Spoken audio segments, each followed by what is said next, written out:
Hello, what time is it where you are right now? Type the hour in the comments. She raised a glass of chilled white wine, looked me dead in the eye, and with the kind of casual cruelty only a mother can wield, said, "You'll get nothing when I'm gone." I smiled back, not out of politeness, but because I had just finalized my own estate plan, and as fate would have it, she wasn't on it either. It was a Tuesday evening, and I remember that because it was the soft launch of my new interior design studio in downtown Austin, a project I'd poured my entire savings, 2 years of sanity, and a boatload of therapy into.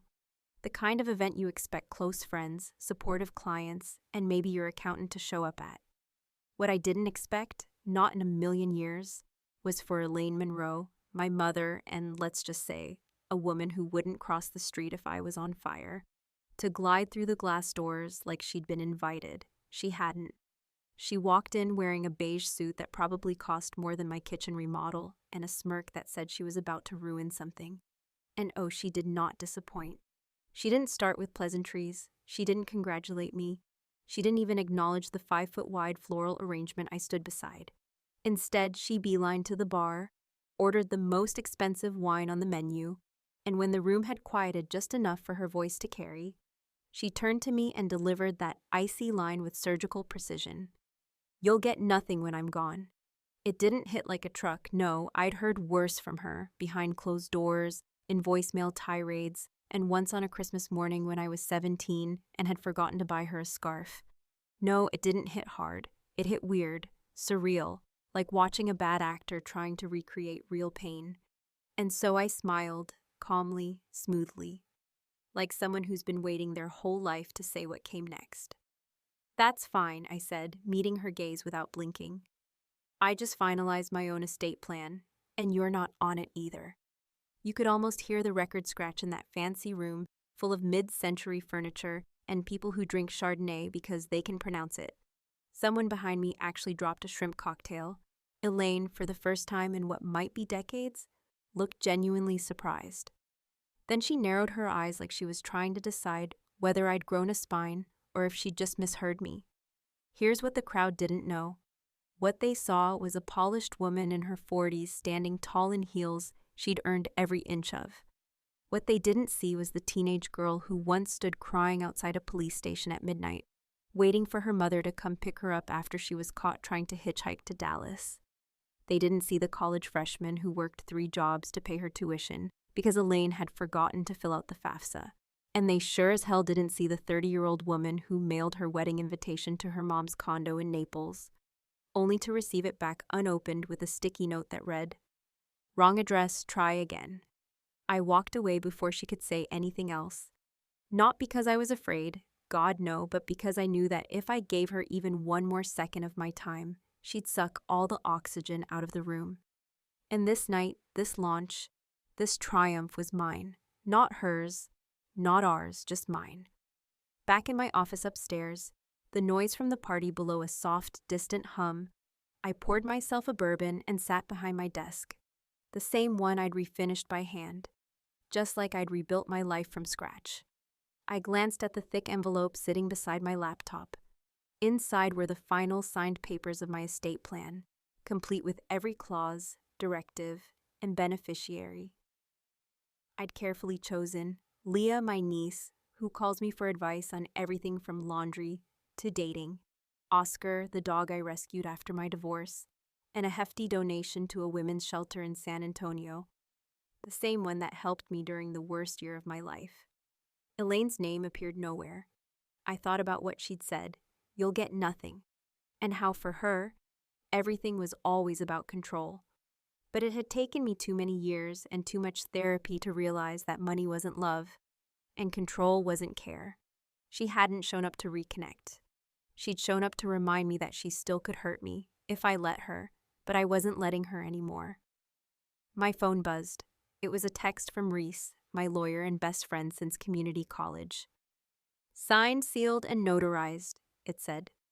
"Congrats, you're officially dead to your mother." I laughed, one of those dark laughs that turns into a cough if you're not careful. Then I sent her a thank you emoji because I knew she hated those. Downstairs, the party was winding down. I took one last sip of bourbon and looked out the window. Elaine was standing by the valet, talking into her phone, gesturing wildly with her free hand. I didn't know who she was talking to, didn't care, because for the first time in my life, I wasn't reacting to her. I wasn't trying to win her back or prove my worth. I was just done. But of course, she wasn't. Elaine never loses on the first round. And I knew, with bone-deep certainty, that whatever came next, she was already planning it. She'd thrown the first punch, sure, but I was already halfway through my counterattack. The morning after the launch felt deceptively calm, with the kind of stillness that lingers in the air before a thunderstorm, the kind that makes you question whether last night's chaos actually happened or if your mind just staged an elaborate, whiskey-laced hallucination out of unresolved family trauma.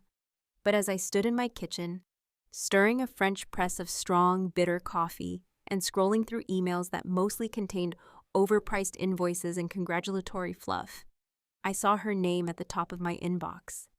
Elaine Monroe. No subject line, no message body, just her name, like a rusted knife showing up on your doorstep. She never used email. The last time she did, George W. Bush was still in office, and she was trying to register for a newsletter about aging gracefully through juicing, which lasted exactly 1 week before she decided digital detox was more her aesthetic. So this blank message, it was a signal, a provocation, a cold, passive-aggressive middle finger. I didn't respond. I wouldn't. I had already said what I needed to say. The problem with women like my mother was that they didn't believe in final words. They believed in sequels, addendums, and epilogues that no one asked for. Still, as I sipped my coffee and stared at her name glowing from the screen like some kind of cursed relic, I realized something both simple and staggering. Despite everything, part of me still needed to be absolutely certain she no longer had any claim over me. Not emotionally, not financially, and especially not legally. That's when I called Reese.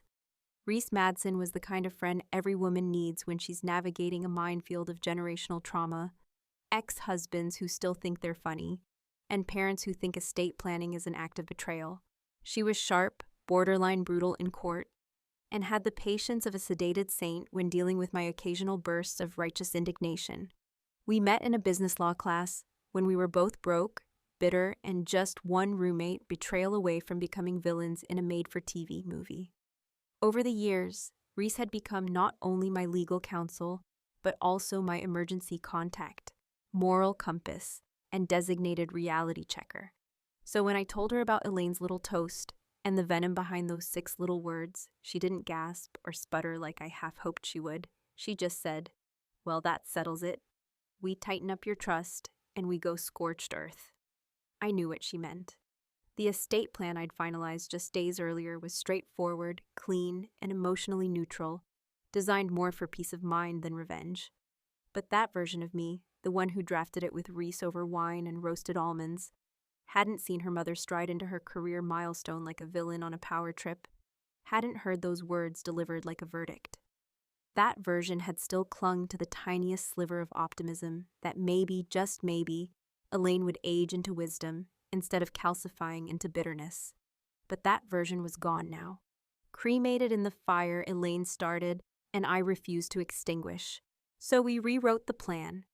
I kept Leah on it, my brother's daughter, now 25, who actually called me when her car broke down instead of Googling tow truck near me, who sends me Christmas cards with glitter on them even though she knows I hate the mess. I kept Oscar on it too. Yes, my dog gets a trust. Fight me. I even kept the women's shelter donation because some cycles deserve to be broken with money and intention.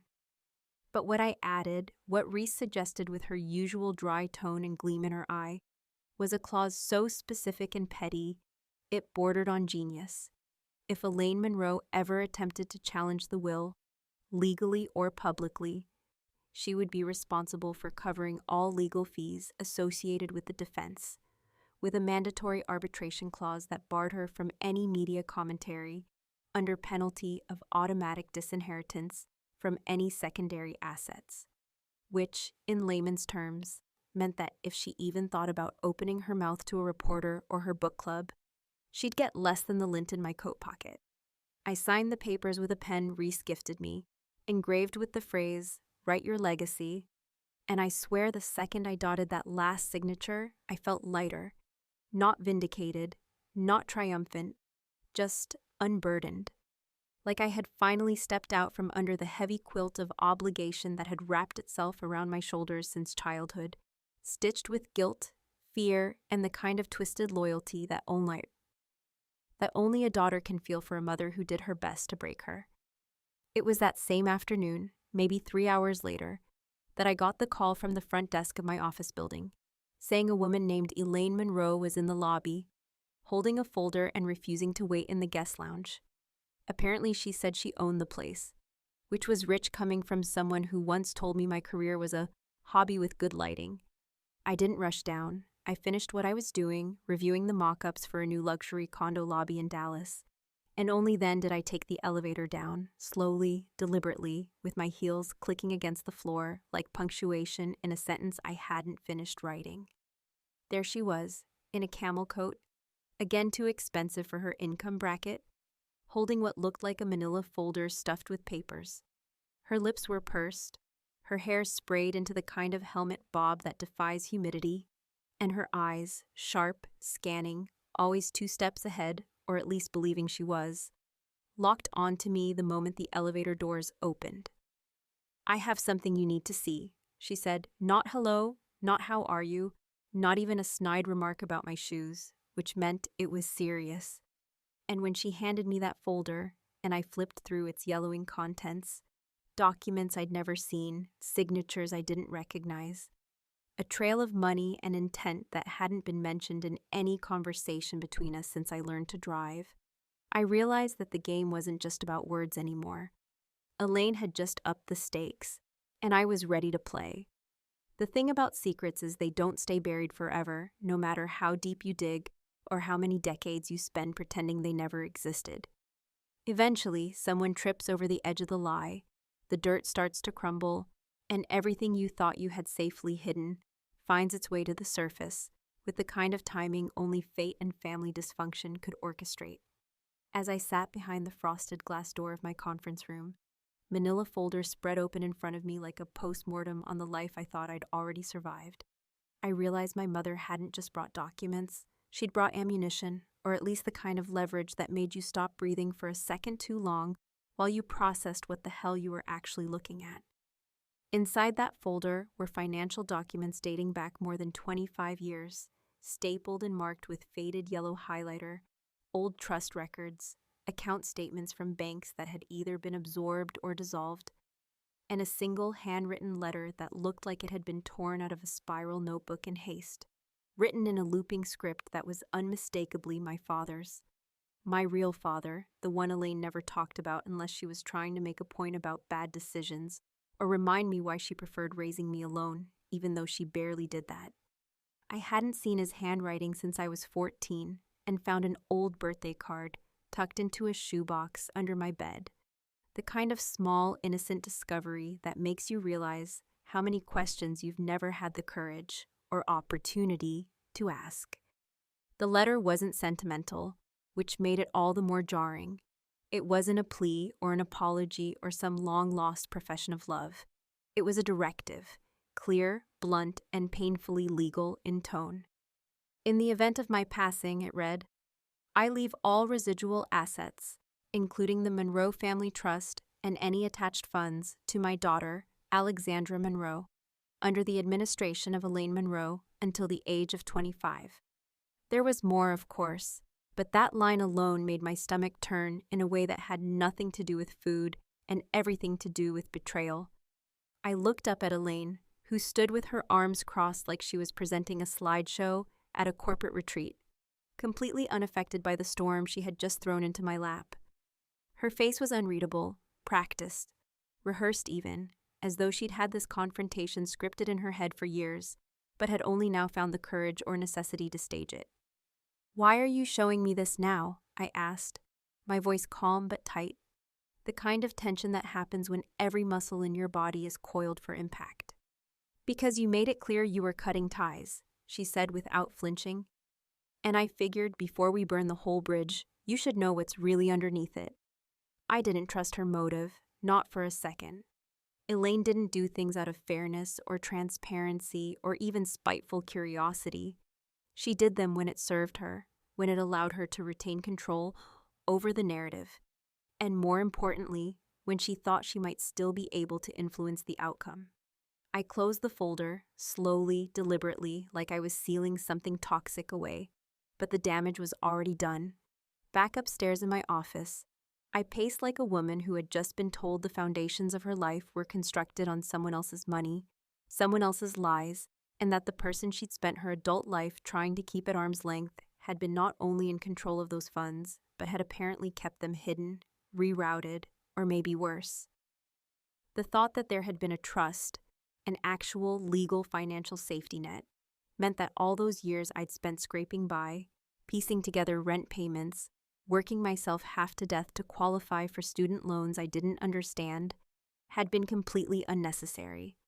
The money had been there. I just hadn't been allowed to know it. That realization hit like betrayal always does. Not loud or sudden, but like a slow, suffocating wave that pulls the air from your lungs and leaves you wondering how you didn't see it sooner.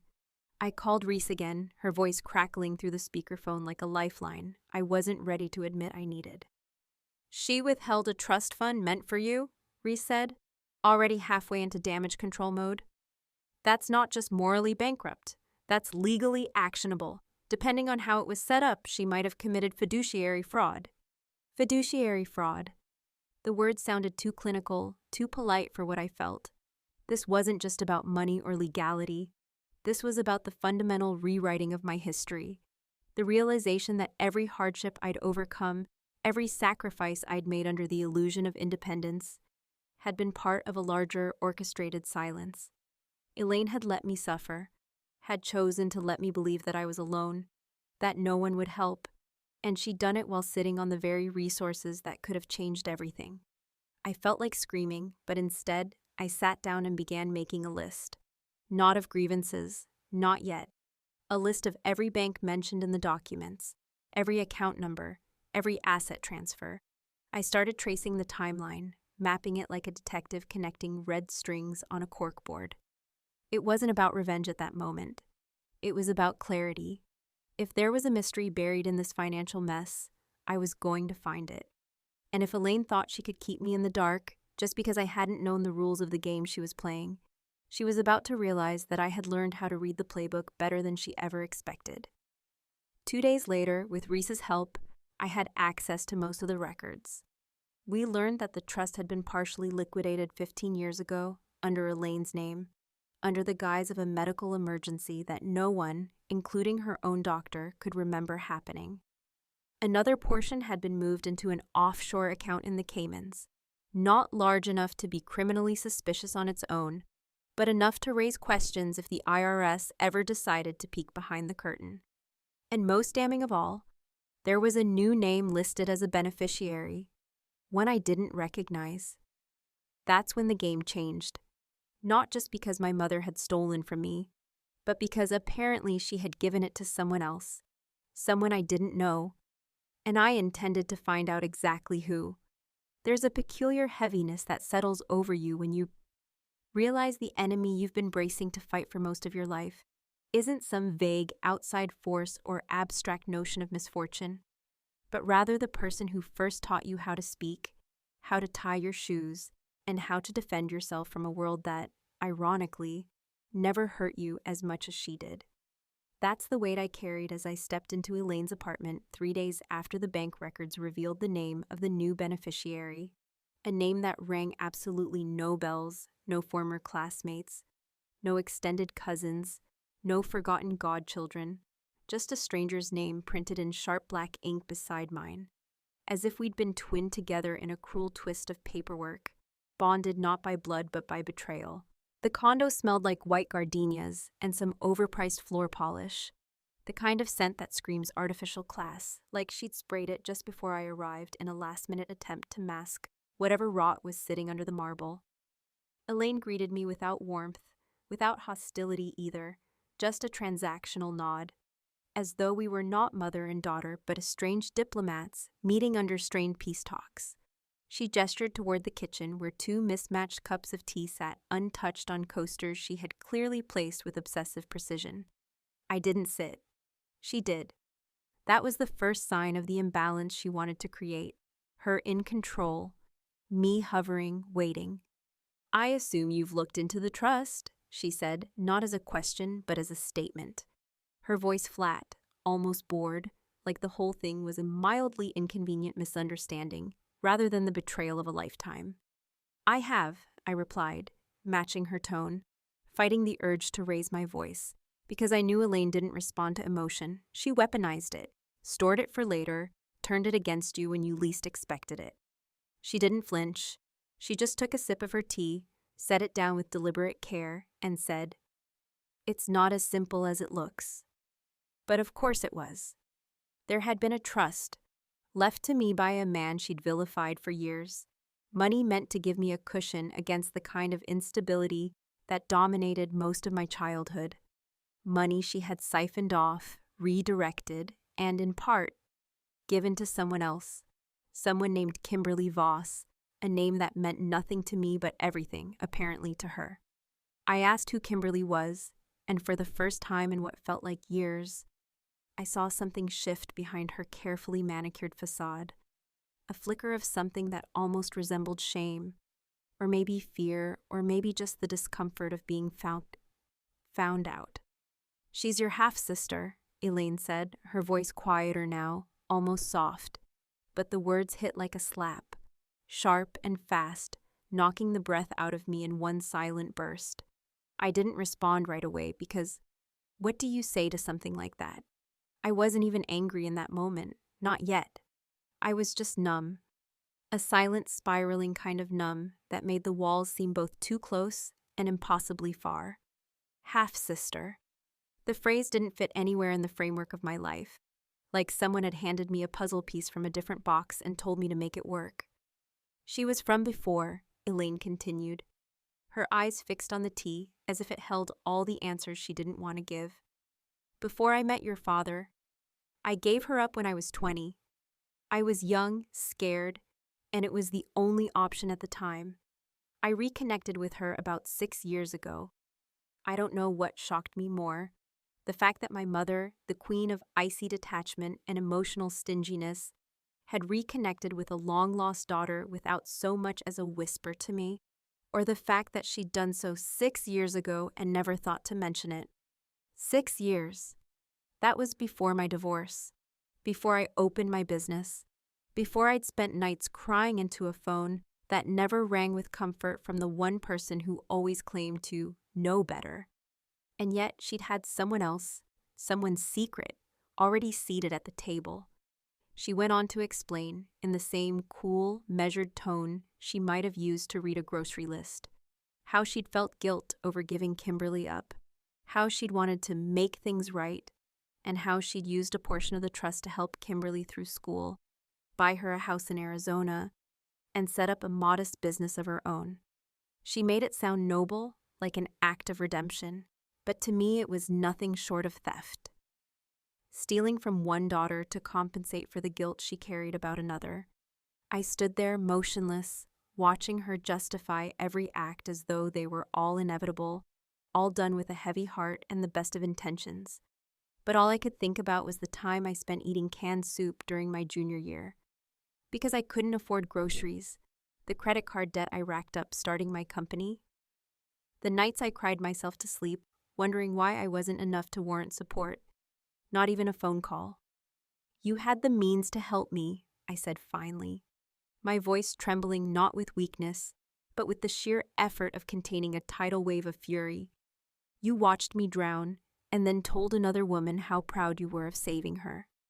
Elaine said nothing. She looked away, her lips pressed into that thin, unreadable line I had come to despise. Maybe she was ashamed. Maybe she still thought she was right. But in that moment, I realized I would never get the kind of apology that acknowledged the true damage, because for her, this was still about her pain, her guilt, her redemption. So I left. I didn't take the tea, I didn't take the folder, I didn't look back. But as I walked down the sterile hallway of her high-rise, I pulled out my phone and called Reese. "She's added a beneficiary," I said, "and it's someone she's been hiding from me for years." Reese didn't sound surprised. "So what do you want to do?" And that's when the clarity came. "We tighten everything. I want to revise trust, conditions, restrictions, oversight. If Elaine wants anything, even sympathy, she'll have to earn it, and not with words. Because forgiveness, like trust, is a currency I no longer give out for free. There's a particular type of silence that precedes a public confrontation. A pause filled with the hum of voices that haven't yet realized something unspeakably real is about to occur. The kind of silence that makes your skin prickle and your heart drum against your ribs. Not because you're scared of the moment, but because you know, deep in your bones, that the moment belongs entirely to you. That was the silence that filled the rooftop of the Ridgemont Hotel, the night of Elaine's 70th birthday. A gathering of well-dressed guests who had no idea they were about to witness something far more explosive than cake and champagne. They knew Elaine as the woman who wore pearls to brunch, who hosted charity galas that raised more for her reputation than any real cause, who could charm senators and simultaneously humiliate waitstaff without once smudging her lipstick. But they didn't know the Elaine I knew. They didn't know what she was capable of when cornered, and they certainly didn't know what I had brought with me in that envelope tucked beneath my blazer. The weight of it somehow heavier than it should have been for just paper. She spotted me immediately. Of course she did. I hadn't RSVP'd. I hadn't even confirmed with the concierge. I walked in unannounced, through the side elevator, past staff who didn't stop me because I moved with the confidence of someone who absolutely belonged, because I did, even if she had tried for decades to pretend otherwise. Her eyes narrowed, not in surprise, but in calculation, as though trying to decide whether this would be a scene or a stunt. And then, because she was Elaine, she smiled and waved me over like I was an old friend she hadn't expected, but was gracious enough to entertain anyway. There was no microphone, no stage, just a small platform by the champagne fountain, and I didn't ask permission when I stepped onto it. I didn't need to. The chatter quieted not because I asked for attention, but because the air had shifted. Even the string quartet stumbled to a stop as I raised my glass and looked out over the crowd. Some faces I recognized from my childhood, others from society columns, and a few who looked at me the way people look at strangers, they're afraid might tell the truth. "Thank you all for coming," I began, my voice clear and even, projecting not just through sound but through presence, through the years of pain stitched into every word I was about to say. "I'm Alex Monroe, for those of you who may not know or who may have been told otherwise." A polite, nervous chuckle rippled through a few guests. Elaine didn't laugh. She didn't move. "I came here tonight not for celebration, but for closure. For years, I believed the story told to me, the story of absence, of loss, of supposed necessity. I believed in hardship because it was all I was given. And I believed for too long that silence was a kind of strength. I paused then, not for drama, but to look directly at her. Her smile had faded. Lips drawn into a thin, colorless line, arms crossed tightly across the sequined bodice of a dress that probably cost more than what she'd given me in my entire 20s. But strength isn't silence. Strength is choosing truth, even when it's uncomfortable, even when it costs you the illusions you've spent your life protecting. So here's my truth. I pulled the envelope from my coat, slow and deliberate, and held it up for the crowd to see. This is a legally binding amendment to the estate I created. The one I earned penny by penny, from the ground up, with no shortcuts, no secret inheritances, and certainly no favors. Reese had helped me draft it 2 days prior, after we cross-verified the legal integrity of everything in the original trust my father had intended for me, and after we confirmed that Elaine's manipulation of it fell squarely into the realm of civil fraud, just barely skirting criminal liability, thanks to some clever timelines and murky documentation. But that didn't matter anymore. What mattered was that the amendment, now fully notarized and filed, revoked any and all contingent privileges previously afforded to Elaine in my own estate and set into motion a series of safeguards that ensured she could never interfere, manipulate, or lay claim to a single item of my legacy again.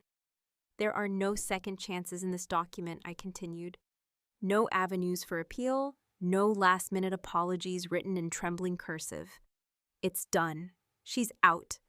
Completely. The crowd was dead silent. Elaine's mouth parted slightly, as though searching for the words to deliver some kind of rebuttal, but none came. Perhaps, for the first time in her life, she realized that control wasn't a permanent possession, but a fleeting illusion, and she had just watched hers vanish like smoke. I turned to leave without waiting for applause, because this wasn't a performance. It was an exorcism. But just as I stepped off the platform, she reached for my arm. Her grip was tight, almost desperate, and when I looked down at her, I saw something I never thought I would. Fear, not of me, but of irrelevance.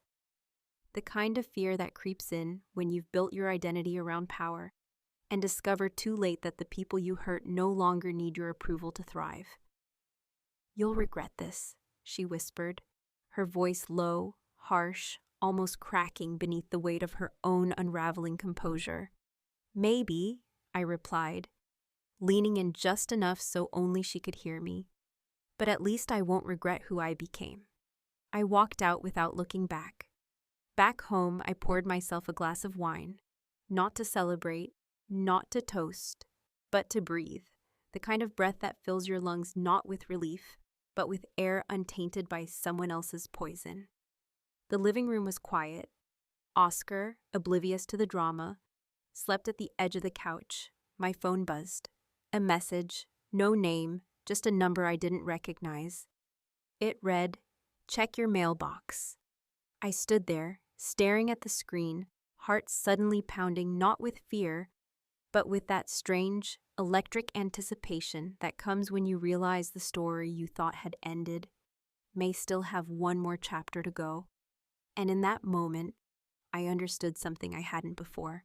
Some legacies aren't written in money or wills or trust funds. Some are written in the choices we make when no one's watching, and some are just waiting to be read.